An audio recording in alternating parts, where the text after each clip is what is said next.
আসসালামু আলাইকুম। যারা নতুন করে সৌদি আরবে যাবেন নতুবা সৌদি আরবে যাওয়ার জন্য ভাবতেছেন, আজকের এই ভিডিওটা আপনার জন্য অনেকটা গুরুত্বপূর্ণ।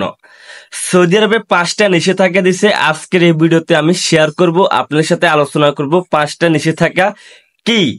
দেখেন, পূর্বে একটা ভিডিও দিয়েছি, ওই ভিডিওতে আমি অবশ্যই বলছি, তো যারা ওই ভিডিওটা দেখেন নাই তারা আজকের এই ভিডিওটা দেখবেন, তাহলে বুঝতে পারবেন। তো অবশ্যই এরকম নতুন নতুন ভিডিও পাওয়ার জন্য আমার ইউটিউব চ্যানেলটা সাবস্ক্রাইব করে রাখতে পারেন, কারণ সবার আগে ভিডিও দেওয়ার চেষ্টা করি। তো সাবস্ক্রাইব করার জন্য ধন্যবাদ। তো মূলত কাহিনী হচ্ছে, এখন সৌদি আরবে 5টা নিষেধাজ্ঞা কি দিচ্ছে আজকের এই ভিডিওতে ক্লিয়ার করব। ভিডিওটা টানা হেঁচড়া করবেন না, তাহলে কিছু বুঝতে পারবেন না।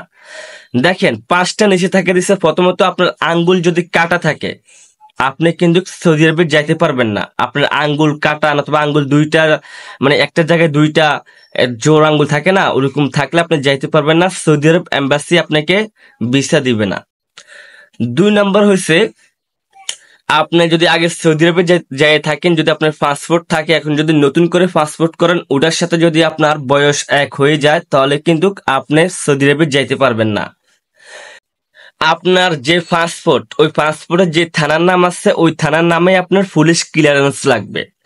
অনেকে আছে কি করে, যারা মামলা খায় অন্য থানায় দিয়ে তারা পুলিশ ক্লিয়ারেন্স করে, কিন্তু না, আপনার যে থানার মধ্যে পাসপোর্টের যে থানার নাম আছে, ওই থানার মানে নাম দিয়ে আপনার পুলিশ ক্লিয়ারেন্স লাগবে। তারপর হয়েছে, একই মেডিকেলে দুইবার করে মেডিকেল করা যাবে না। একই মেডিকেলে দুইবার করে মেডিকেল করা যাবে না। মনে করেন আপনি একই আগে একটা মেডিকেল করছেন ওই মেডিকেলে, এখন নতুন করে আবারও ওই মেডিকেলে মেডিকেল করার জন্য গেছেন, আপনার মেডিকেলটা হবে না, আপনাকে সৌদি আরবে ভিসা দিবে না। তারপর হয়েছে, আপনি মেডিকেলে আনফিট খেতে পারবেন না।